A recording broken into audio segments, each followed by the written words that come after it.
Rich kids mocked a black scholar, but they were stunned when he defeated them instantly. Jamal stood at the gates of Crestwood Academy, clutching the strap of his backpack tightly. His heart pounded, but his face remained calm. Crestwood was not just any school. It was one of the most prestigious private institutions in the city. The buildings looked like castles with tall arches and polished stone that seemed to whisper of wealth and power. Students hurried past in crisp uniforms, their shoes spotless, their laughter echoing across the courtyard. Most of them had arrived in expensive cars that gleamed in the morning sun. While drivers waited at the curb, Jamal, however, had walked. He was not embarrassed by that fact, but he knew others might use it to mock him. His mother had reminded him before he left their small apartment, "Remember, Jamal, you belong here just as much as anyone else. You earned this. Walk tall." Her words rang in his ears now, steadying him as he took a deep breath and stepped inside. But almost immediately, he felt the stares. A group of boys in matching maroon and gold Letterman jackets leaned against a bench. Their laughter was loud, sharp, and deliberately directed at him. They looked at Jamal as if he were a puzzle piece that did not fit into their perfect picture. One of them, clearly the leader, smirked and whispered something to the others. Suddenly, all of them burst out laughing, their eyes fixed on Jamal. "Hey," the leader said loudly, loud enough for everyone nearby to hear. "What's a scholarship kid doing here?" The words cut through the air like a blade. A few other students turned their heads, curious. Jamal kept walking, not giving them the satisfaction of a reaction. But then another boy added with a cruel grin, "Look at him. Probably never even set foot in a school like this before. Thinks he's one of us now." Their laughter rose again. Jamal's steps slowed. He could feel the heat in his chest, the rising pressure of anger, but he remembered his mother's advice. "Your silence can be louder than their noise. Jamal, you don't need to answer every insult." He tightened his grip on his backpack strap and kept walking. His jaw set, his eyes fixed straight ahead. But the moment followed him. That first day was harder than Jamal expected. In every class, he felt the weight of eyes on him. The rich kids whispered behind his back. They mocked his simple clothes. His gray hoodie and worn sneakers stood out against their polished shoes and designer jackets. They made jokes about his neighborhood, though they knew nothing about it. When teachers praised Jamal for answering correctly in class, the boys snickered, whispering, "Teacher's pet," or knows the poor kid's got nothing else to do but study. At lunch, Jamal sat alone. The cafeteria buzzed with noise, but at his table, silence stretched. He took out his sandwich, carefully wrapped in foil by his mother that morning, and ate slowly.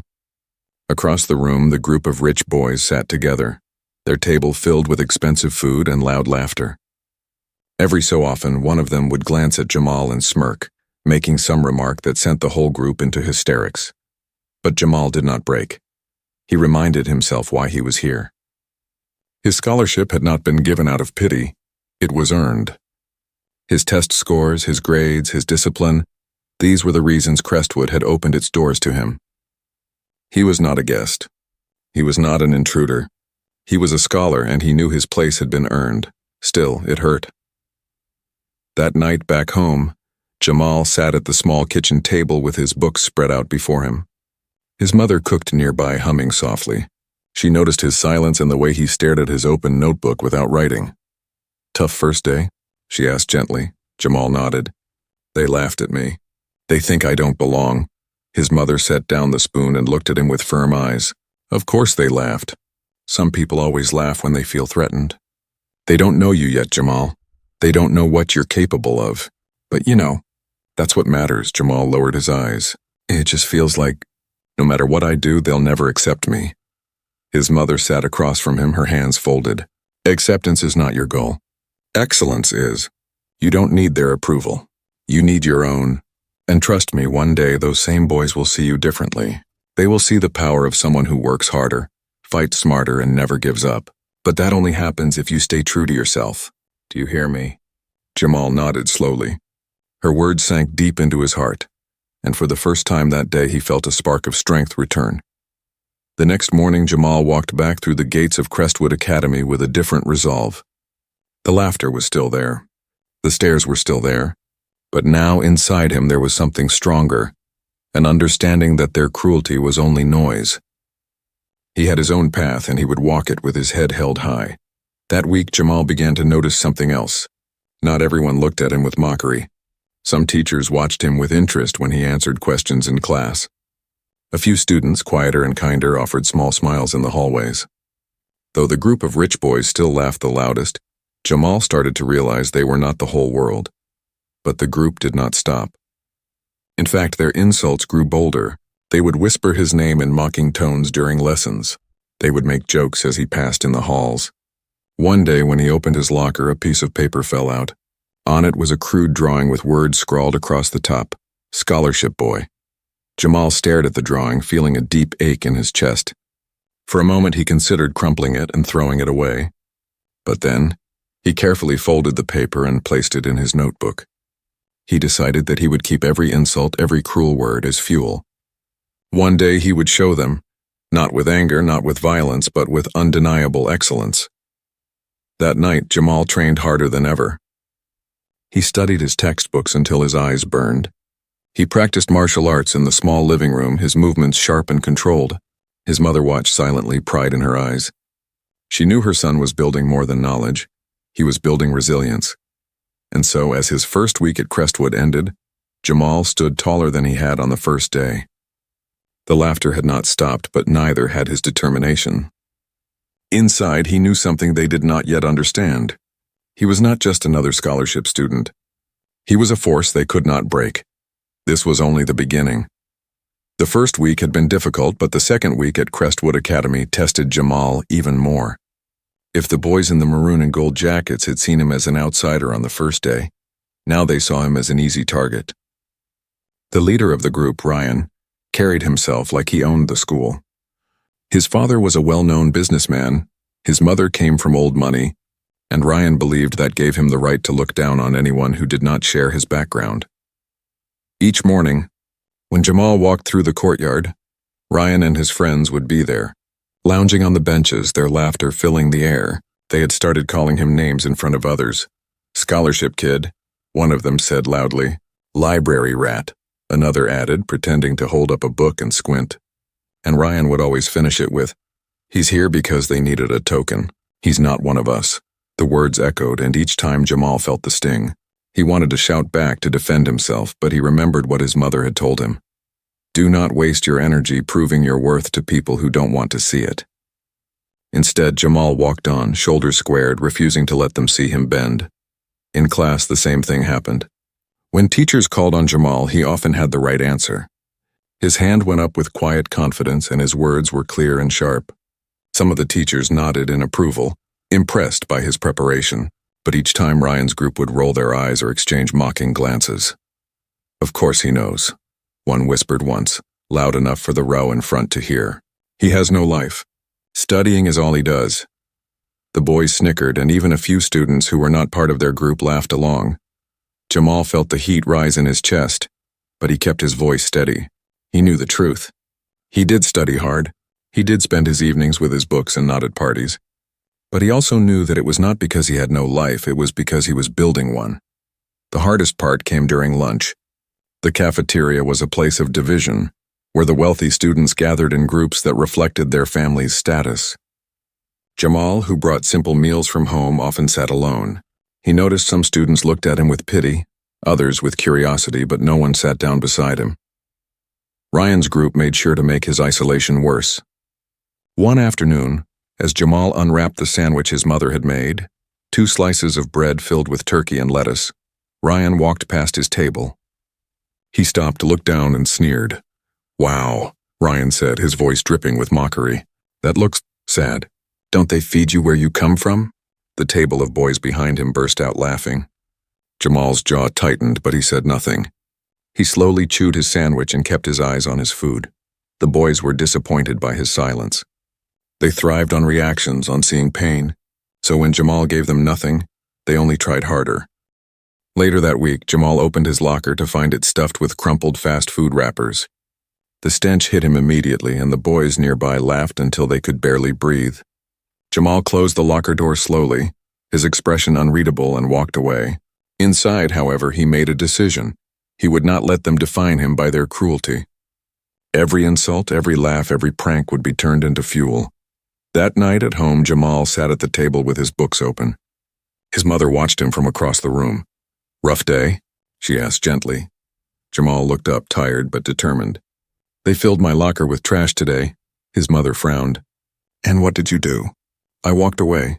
She studied his face. "Did that hurt?" "Yes," Jamal admitted. "But I decided something.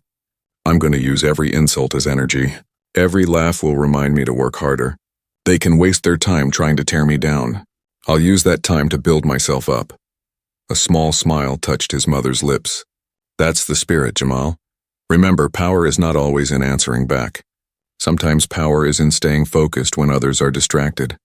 And that became Jamal's quiet weapon: focus. He threw himself deeper into his studies. While Ryan and his friends stayed out late at parties, Jamal stayed home, memorizing formulas, practicing essays, solving puzzles. His teachers began to notice the sharpness of his mind, the way he not only knew the answers but explained them with clarity that helped others understand. Some classmates, the quieter ones, started whispering to each other about Jamal's brilliance, but Ryan's group noticed too, and instead of respecting him, they saw him as a threat. One afternoon in the library, Jamal was seated at a table surrounded by books. His pencil moved quickly across the page, his eyes focused.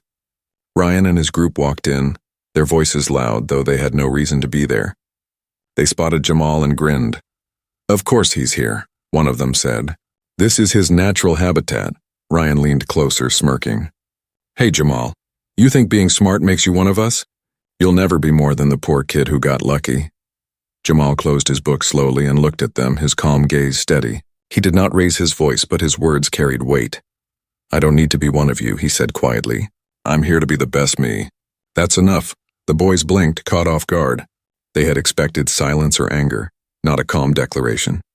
For a moment, the library was still. Then Ryan laughed, loud and forced, trying to cover his surprise. "We'll see about that," he muttered before turning away. Jamal returned to his work, but deep inside he knew something had shifted. He had drawn a line, not for them, but for himself. He would not measure his worth by their standards. The mockery continued in the days that followed, but now Jamal felt a strange kind of strength in facing it.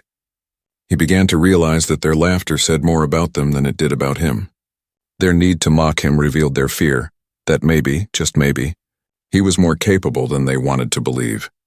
And though they did not know it yet, their constant attempts to belittle him were only making him stronger.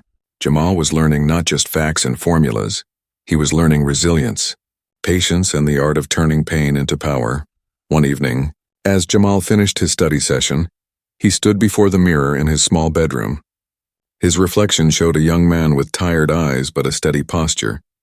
He raised his chin and whispered to himself, "They think I don't belong. One day I'll show them why I do." That promise, spoken softly into the silence, became the fire that kept him moving forward. And though Ryan and his friends still laughed the next morning, Jamal no longer felt their words cutting as deep. He had begun to build armor, not of steel but of determination. The mockery grew louder, but so did his strength. And in time, the world would see that strength shine brighter than their laughter ever could.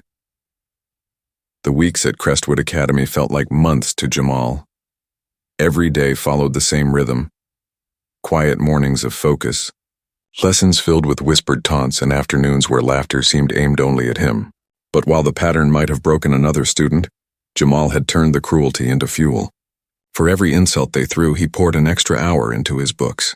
For every laugh that followed him down the hallway, he answered another practice question at night until the solution felt like second nature. But Ryan and his group were not satisfied. The more Jamal endured in silence, the more they wanted to break him. They thrived on reactions, anger, tears, or fear, and Jamal gave them none. To them, this was not just about bullying anymore. It was a contest of pride. Ryan, who had always been the center of attention at Crestwood, could not bear the thought that a scholarship student was quietly outshining him in class. The turning point came one afternoon in the library. Jamal was at his usual table, surrounded by a fortress of books, working on a history essay. The scratch of his pencil on paper was the only sound he heard until a loud voice interrupted the silence. "Well, well," Ryan's voice rang out, dripping with sarcasm. "Look who's hiding again in his cave." Jamal did not look up. He kept writing. "Hey, I'm talking to you." Ryan pressed, stepping closer. His friends gathered behind him like shadows. You think you're smarter than us, don't you? Always with your hand up in class. Always with the answers. What do you think you are, a genius? Still, Jamal stayed silent. Ryan's friend Mark leaned forward, smirking. Maybe he's scared. Maybe that's why he hides in books, because he knows he can't stand against us in anything that really matters. Jamal looked up at that, his steady gaze locking on Mark's. Knowledge matters, he said quietly. The boys laughed, but the calm confidence in his tone unsettled them more than anger would have. Ryan's smirk faltered for a moment before returning. Fine, he said. If you think knowledge matters so much, prove it. Jamal raised an eyebrow. How? Ryan leaned across the table. The academic decathlon. It's coming up in 2 months. Everyone knows it's the biggest competition at Crestwood. We compete against the top schools in the district. My team has won for 3 years in a row, but this year, he paused, his grin widening. This year, I want you on the stage. If you're as brilliant as you pretend to be, then face us. Or are you too scared? The boys chuckled, already imagining Jamal refusing and retreating into his books. But to their surprise, Jamal did not hesitate. He closed his notebook, set down his pencil, and looked Ryan directly in the eye. I accept. The laughter died instantly. For the first time, Ryan looked unsettled. You... what? I accept your challenge, Jamal repeated. His voice was calm, steady, but there was a fire in his eyes. If you want me on that stage, I'll be there. And I won't be there to lose. The silence that followed was heavier than all their previous taunts. Ryan forced a laugh, though it sounded weaker than before. You're going to regret this scholarship, boy. But as Jamal returned to his work, the decision had already been made. He would not let fear hold him back. The challenge was not just theirs, it was his. The next few days were filled with whispers. Word spread quickly around Crestwood Academy that Jamal had agreed to compete in the decathlon. Some students shook their heads, certain he was walking into a trap. Ryan's team was made up of the wealthiest, most confident boys in the school. Students who had access to private tutors, summer programs, and endless resources. Does he really think he can beat Ryan? One girl whispered in the hallway. He's going to embarrass himself, another replied. But there were a few voices, softer but hopeful, who said, he's smart. Smarter than Ryan, maybe he has a chance. Jamal heard it all, but he let none of it shake him. Each evening as he sat at the kitchen table, his mother watched him with quiet pride. His books were spread wider than ever, his focus sharper than before. So it's true, she said one night as she stirred a pot of soup. You've agreed to compete against Ryan and his friends. Yes, Jamal said. They think I'll fail, but I won't. She placed the spoon down and sat across from him. Jamal, you don't have to prove anything to them. You already earned your place here. You're already enough. I know, Jamal said softly. I'm not doing this for them. I'm doing it for me, for us. Every time they laugh, every time they call me less, I remember why I work this hard. If I win, it won't just be my victory. It will be a message. That I belong. That no amount of money makes them better than me. His mother smiled, her eyes glistening with pride. Then you go and give them that message. From that night forward, Jamal's preparation became a mission. He studied until his eyes burned, memorizing history dates, formulas, and literature quotes. He solved math problems late into the night, his pencil racing across the paper as if he were running against time itself. He trained not just his mind but his discipline, early mornings, structured routines, no wasted moments. Meanwhile, Ryan and his group underestimated him. They prepared half-heartedly, assuming their past victories and wealth would carry them again. When they heard whispers of how much Jamal was studying, they only laughed. Let him waste his nights, Ryan scoffed. We'll crush him anyway. But deep down, a flicker of doubt had begun to grow. They could not deny that Jamal was sharp, sharper than they wanted to admit. And his confidence the day he accepted the challenge haunted Ryan more than he liked to say. The day of the team announcements arrived. The decathlon coach listed the members of each school's team. When Jamal's name was called, a ripple of surprise swept the auditorium. Some students gasped, others laughed, but a few clapped quietly, their admiration hidden beneath the noise. Ryan's team smirked at him from across the stage, but Jamal stood tall, his gaze steady. In that moment, the real battle had already begun, not on the stage of the competition, but in the halls of Crestwood. The whispers grew louder, the stares sharper, and every eye turned to Jamal. Some waited for him to fail. Others secretly hoped he would win, and Jamal? He carried his books under one arm, his head held high, and walked straight past Ryan's smirk without a word. Because he knew something they didn't. Every insult, every laugh, every challenge had only made him stronger. The stage was set.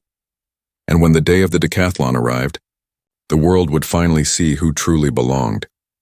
When Jamal accepted Ryan's challenge, he understood the weight of his decision. The library moment had ended, but its echoes followed him everywhere. Students whispered in the hallways, teachers exchanged curious glances, and Ryan's group only grew louder with their taunts. For them, this was a game, a chance to put the scholarship boy in his place in front of everyone. For Jamal, it was something else entirely. It was no longer about surviving at Crestwood Academy. It was about proving, not just to them but to himself, that he had earned every step he took through those polished hallways. The days after the challenge slipped into a rhythm, one that demanded more from Jamal than he had ever given before. He woke before sunrise when the city was still wrapped in silence. His small room became his battlefield, and his books were his weapons. The desk by the window, chipped at the edges, turned into a place of long hours and endless practice. His walls, once bare, were soon covered in notes and flashcards. Formulas, vocabulary words, historical dates, they surrounded him, reminders of the task ahead. While others at Crestwood spent their evenings at parties or their weekends lounging at country clubs, Jamal lived inside his preparation. Every free moment was poured into his studies. He timed himself answering questions, challenged himself to recite facts without pause, and wrote essays until his hand cramped. His mother watched with quiet pride, sometimes reminding him to rest, sometimes setting a plate of food beside him without a word. She knew this was more than a competition for him. It was a chance to turn silence into strength. At school, Ryan and his friends made sure the pressure never eased. They laughed louder whenever Jamal walked by. "There goes the future loser," one of them jeered. "Better start packing your books for the consolation prize." Ryan himself smirked at Jamal whenever their eyes met, his expression full of confidence, as if the outcome were already decided. For them, it was all performance. For Jamal, their mockery became fuel.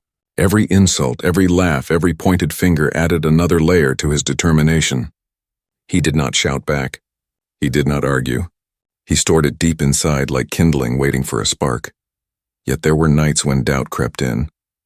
Sometimes when the numbers blurred on the page or when fatigue pulled his head down onto the desk, Jamal wondered if he had made a mistake. Could he really stand on a stage against Ryan's team, with all their wealth, tutors, and confidence? He saw flashes of what failure might look like. The laughter of the audience, the smirk on Ryan's face, the whispers spreading like wildfire. Fear tried to sink its claws into him, but each time he remembered his mother's words. "Excellence, Jamal, that's your answer. Not their approval, not their acceptance. Excellence." And with that reminder, he lifted his head, rubbed the tiredness from his eyes, and returned to his work. Discipline became his closest companion. When the alarm clock rang at dawn, he rose even if his body begged for more sleep. When the temptation to give up tugged at him, he reminded himself of the laughter in the cafeteria, of the trash stuffed into his locker, of the cruel word, token, thrown at him. Those moments of pain sharpened his focus. He pushed through, night after night, until preparation no longer felt like a burden but a part of who he was. His teachers began to notice the change. In class, his answers came faster, more confident. His explanations were so clear that other students leaned in, listening even if they pretended not to. Mr. Alvarez, his history teacher, lingered after class one day. "Jamal, you're not just good, you're exceptional. Don't let anyone convince you otherwise." Mrs. Patel, his math teacher, gave him extra problem sets, smiling as she said, "You'll need these. Something tells me you'll be facing tougher questions than usual." Even some students began to look at him differently. They no longer saw just the scholarship boy who ate alone at lunch. They saw someone who carried himself with quiet strength, someone who refused to bend under the weight of cruelty. Whispers shifted in the hallways. "He might actually do it," one voice murmured. "Ryan's not as untouchable as he thinks," another replied. Jamal heard those whispers, and though he never showed it outwardly, they planted small seeds of hope in his chest. Still, Ryan and his friends grew more determined to break him. One afternoon, they cornered him in the hallway. Ryan leaned close, his voice low but sharp. "You really think studying harder is going to change anything? This is our stage. Our school. You're just a guest passing through." Jamal met his eyes without flinching. "I don't need to own the stage. I just need to stand on it. And win." For a brief moment, Ryan's smirk cracked, but he quickly covered it with a laugh and walked away. Jamal knew then that beneath the arrogance, doubt had begun to creep into Ryan's mind. At home, Jamal's preparation deepened. He used every moment to sharpen his mind. He asked his mother to quiz him while she cooked. He recited poetry while sweeping the floor. He solved math problems against the ticking clock of the kitchen timer.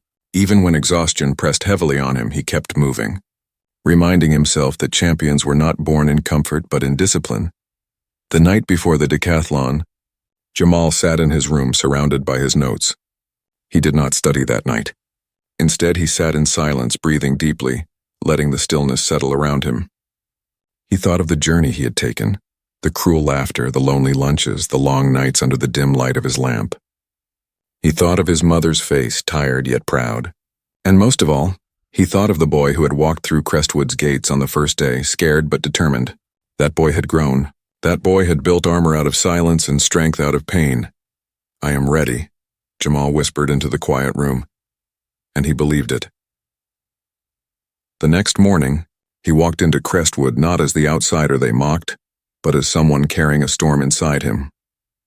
The laughter of Ryan's group still echoed across the courtyard, but Jamal did not hear it. He was beyond their noise now. He had prepared in silence, and that silence had made him unshakable. Everyone else would see it soon enough. The morning of the academic decathlon arrived like a storm Jamal had been preparing for all his life. The sun was bright, the sky clear, but in his chest was a weight heavier than anything he had carried before.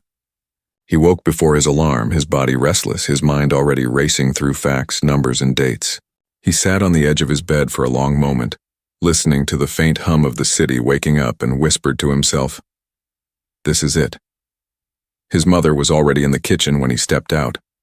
She had made him breakfast, eggs, toast, and a glass of juice. She smiled at him with tired eyes, the kind that spoke of years of sacrifice, but her voice was steady. "Eat, Jamal, you need your strength. And remember, no matter what happens today, you've already won in my eyes." He nodded, but the words lodged in his chest. He knew she believed them, but he also knew that this stage was different. This was not just about grades or reports. This was about standing in front of everyone who had doubted him and showing them the truth. By the time he reached Crestwood Academy, the atmosphere was electric. Students crowded the halls, dressed sharper than usual, buzzing with excitement. Parents and teachers filled the auditorium, their voices mingling in a constant hum. Banners with the school's colors hung across the stage, and the large trophy gleamed under the lights.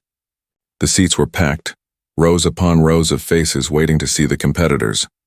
Ryan and his group stood near the front, wearing their maroon and gold jackets, each one looking as if they were stepping onto a runway rather than into a competition. Their laughter rang through the air, confident and careless, as if victory had already been signed in their name. When they saw Jamal walking in, Ryan leaned back in his chair and smirked. Well, look who showed up to lose." His friends snickered, throwing glances at each other. But Jamal did not slow his steps. He walked past them quietly, his face calm, his eyes forward. He did not give them the reaction they wanted. Inside, though, his heart beat hard against his ribs. The sheer size of the audience pressed down on him. He saw familiar faces, teachers who had praised him, classmates who had mocked him, and those who had stood at a distance, watching without saying a word. He knew every one of them was waiting, some to see him succeed, but most to see him fail. He swallowed hard, straightened his back, and took his seat. The decathlon began with introductions. The announcer, a tall teacher with a booming voice, welcomed the audience and explained the rules. Each school would compete in rounds covering mathematics, science, history, and literature, followed by a final lightning round of mixed questions. Points would be awarded for correct answers, and at the end, the team with the highest score would win. Jamal barely heard the explanation. His focus was already sharpening to a single point. The first question came, and it was directed at Jamal's team. His stomach tightened as the problem flashed on the screen, numbers and equations swimming before his eyes. The clock began to tick. For a split second, panic clawed at him. What if I freeze? What if my mind goes blank? But then, like a muscle trained through endless repetition, his brain kicked into gear. His pencil scratched across the paper, steady and fast. When the host called for the answer, Jamal lifted his head and said, -56. The judges exchanged a quick glance before nodding. Correct. The scoreboard lit up and a ripple of surprise swept through the audience. Jamal exhaled slowly. The first hurdle was cleared. The questions kept coming faster and harder, but Jamal's preparation showed. He solved each one with the same quiet confidence, his voice steady even as his heart pounded. Around him, the noise of the audience grew. The whispers were no longer mocking, but curious, even impressed. Teachers nodded approvingly. Students leaned forward in their seats, and the energy in the room shifted. By the end of the mathematics round, Jamal's team had edged ahead. Ryan glanced at him, his smirk thinner now, his jaw tighter. But he still carried himself with confidence, answering questions when his turn came with sharp precision. Yet the shadow of doubt had begun to flicker in his eyes, a shadow that grew darker with each correct answer Jamal delivered. The competition moved on to science. Questions about biology, chemistry, and physics flew across the stage. Jamal barely hesitated, answering with ease. He could almost see the long nights of study coming alive in each moment, the flashcards pinned to his wall, the pages of notes written until his hand cramped, the voice of his mother quizzing him as he ate dinner. Every hour he had poured into preparation was paying off. When asked about the acceleration due to gravity, his voice did not waver. When asked to explain the difference between mitosis and meiosis, he gave the answer as if it had always been waiting on his tongue. The scoreboard climbed higher in his favor. The history round brought even more tension. This was Ryan's strength, the subject he had boasted about countless times. At first he answered quickly, his confidence returning as he rattled off names and dates. But Jamal was not far behind. When the host asked, "What ancient trade route connected China to the Mediterranean?" Ryan smirked and opened his mouth, but Jamal's voice came first. "The Silk Road." The judges confirmed, and the audience erupted with murmurs. Ryan's smirk slipped. It was in the literature round, however, that Jamal truly stunned the room. Questions about Shakespeare, Orwell, and Harper Lee rolled across the stage, and Jamal answered each one with precision. His voice carried not just correctness but understanding, a depth that showed he had not only memorized the material but absorbed it. When asked to complete the line, "The fault, dear Brutus, is not in our stars," he finished without hesitation, "but in ourselves that we are underlings." A murmur of admiration ran through the crowd. For the first time, Jamal heard not laughter but applause directed at him. By the time the final lightning round began, the auditorium was alive with energy. The speed of the questions was dizzying, but Jamal found his rhythm. Capitals, elements, inventions, works of art. His answers came fast, steady, and sure. The scoreboard climbed higher and higher, and with each correct response, the cheers grew louder. Ryan tried to keep pace, but the frustration on his face was clear. His answers stumbled, his voice cracked under pressure, and for the first time in his life at Crestwood, he looked small. When the buzzer finally sounded, the scoreboard glowed brightly. Jamal's team had won. For a moment, silence filled the room. Then it broke like a dam, the auditorium erupting into thunderous applause. Students stood on their feet, clapping and cheering. Teachers beamed with pride. The same classmates who had once mocked him now shouted his name. Jamal stood slowly, his face calm, his heart pounding. He did not pump his fist or raise his arms. He simply stood tall, his head held high, letting the victory speak for itself. Across the stage, Ryan sat frozen, his smirk gone, his hands clenched on his lap. His friends looked stunned, their arrogance shattered. The audience had seen the truth. The scholarship boy, the one they mocked, had not only stood against them, he had defeated them instantly. As Jamal walked off the stage, the cheers still ringing in his ears, he felt something deeper than pride. It was not just about winning a trophy. It was about standing in the place where they had said he did not belong, and proving that he had every right to be there. His silence had prepared him. His discipline had carried him. And now his truth had been seen by everyone. That day, Crestwood Academy witnessed more than a competition. They witnessed resilience. They witnessed determination. They witnessed the moment when a boy turned cruelty into fuel and silence into strength. And for Jamal, it was only the beginning. The cheers still echoed in Jamal's ears as he stepped down from the stage, but he did not let himself smile too wide. His heart raced, his palms were damp with sweat, and his body trembled with the weight of what had just happened. He had done it. He had faced Ryan, the group who had mocked him since his first day, and he had beaten them in front of the entire school. But more than winning, what shook the room was the way he had done it. With calmness, precision, and unshakable focus. Ryan still sat at his table, staring at the scoreboard as though refusing to believe the numbers shining on it. His face, always so full of confidence, was pale now, his jaw clenched tight, his eyes burning with disbelief. His friends were no different. Mark's hands fidgeted nervously on the desk, another boy bit his lip so hard it nearly bled, and the rest avoided looking at the crowd. They had walked onto that stage believing the outcome was guaranteed, but the truth had cut through their arrogance like a blade. The scholarship boy they laughed at had just torn their pride to pieces. The announcer raised the trophy high and the crowd roared. Jamal's team reached for it together, but all eyes were on him. Teachers clapped with genuine pride, some nodding at him with respect that went far deeper than the applause. Students who had once mocked him in whispers now shouted his name, their voices rising above the noise. The sound washed over him like a tide, but Jamal stood steady. His face was calm, his expression humble, his posture tall. He had no need to gloat. The scoreboard spoke for him. When the applause finally softened, Jamal glanced across the stage. Ryan's eyes met his for a brief second. There was no smirk, no sneer, only the stunned silence of someone who had been defeated completely. Jamal did not hold his gaze long. He simply nodded once, a quiet acknowledgement that needed no words, before turning away. That single gesture stung Ryan more than any insult ever could. The hallway after the competition was alive with noise. Students crowded around, some eager to congratulate Jamal, others still buzzing with shock. He walked through them quietly, offering polite smiles, shaking a few hands, but never letting the attention carry him away. Deep inside, he felt something powerful rising in him. This was not pride in the victory itself, but pride in the journey. The long nights, the lonely lunches, the cruel laughter he had endured. All of it had built this moment. Meanwhile, Ryan and his group slipped out a side door, their heads lowered.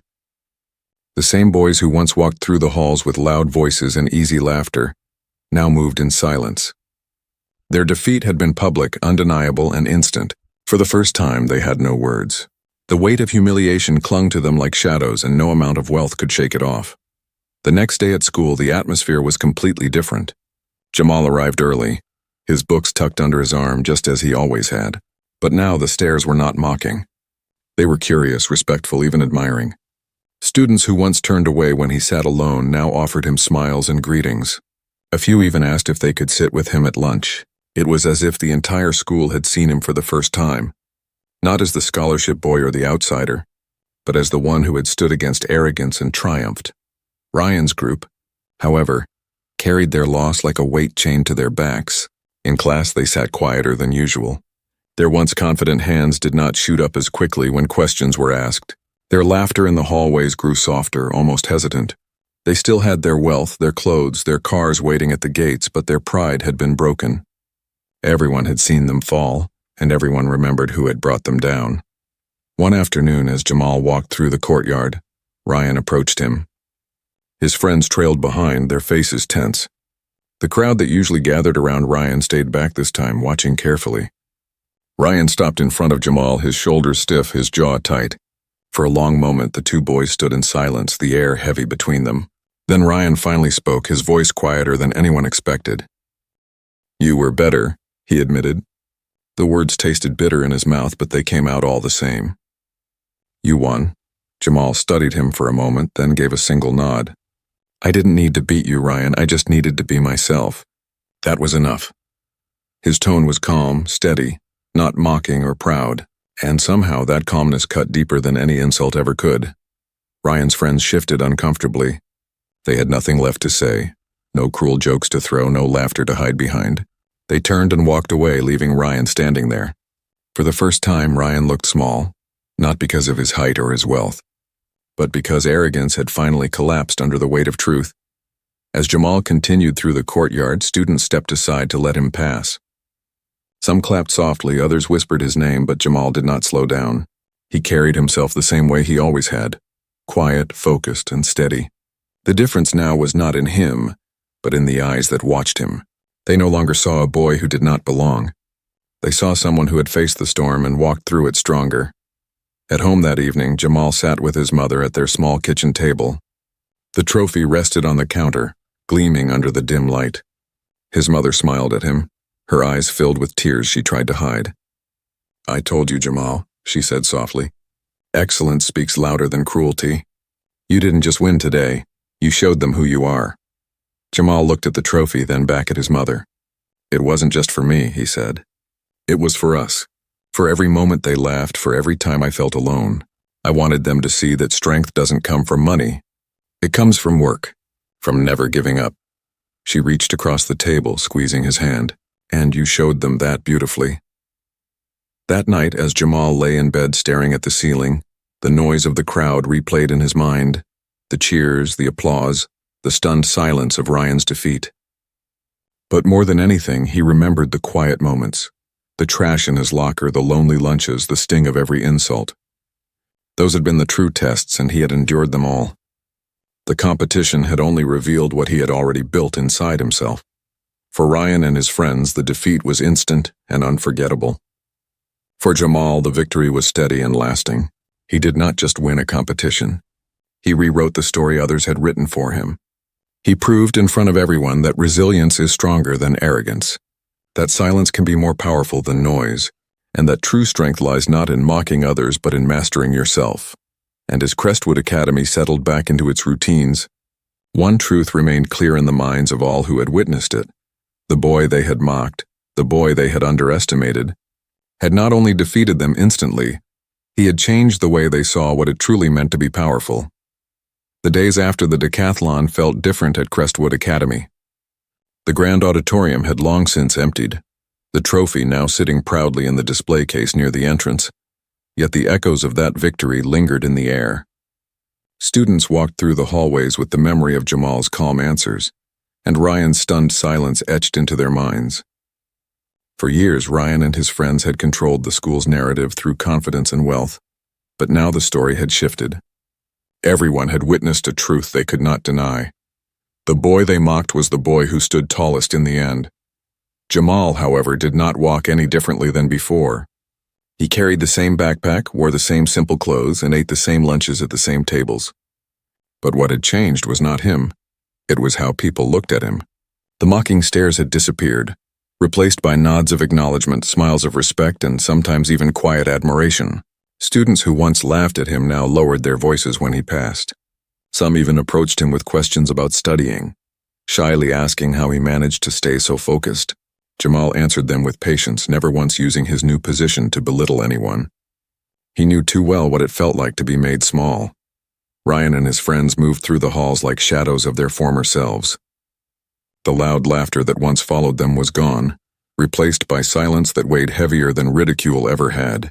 They still had their money, their polished jackets, and their cars waiting at the gates, but none of those things could erase the memory of that stage. No one had forgotten the scoreboard, the cheers, or the way Jamal had defeated them instantly. The fall of arrogance had been sharp, and it left scars deeper than any words could heal. One afternoon, as Jamal was gathering his books from his locker, a boy he barely knew approached him. He was nervous, fidgeting with his hands. "Hey," he said quietly, "I just wanted to say, that was incredible. What you did out there, it made me feel like maybe I could do more too." His voice cracked with honesty.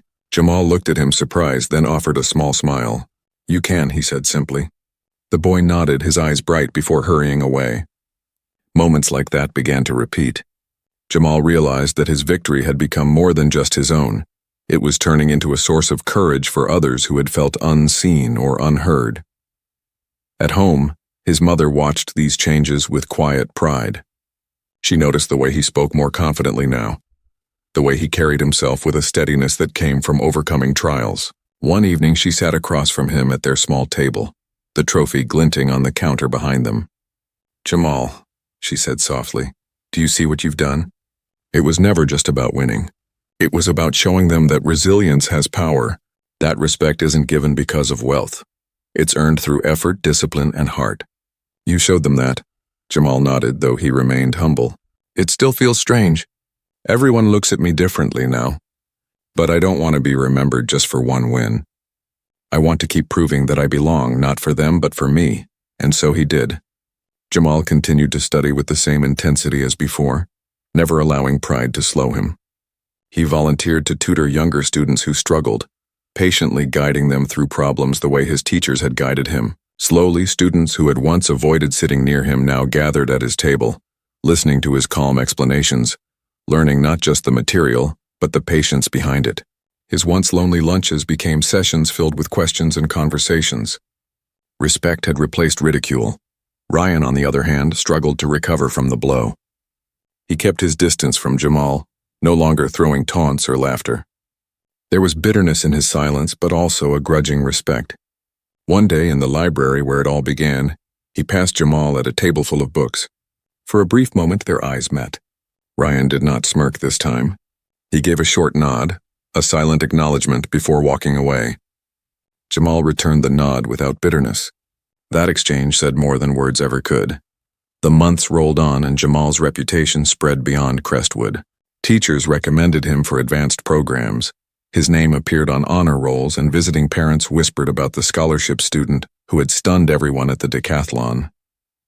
But to Jamal, none of that mattered as much as what he had proven to himself, that he was more than their insults, more than their mockery, more than the limitations others tried to place on him. The lasting lesson was not about the competition itself, but about the journey. Jamal understood now that every cruel laugh, every piece of trash stuffed into his locker, every word meant to break him, had instead built him stronger.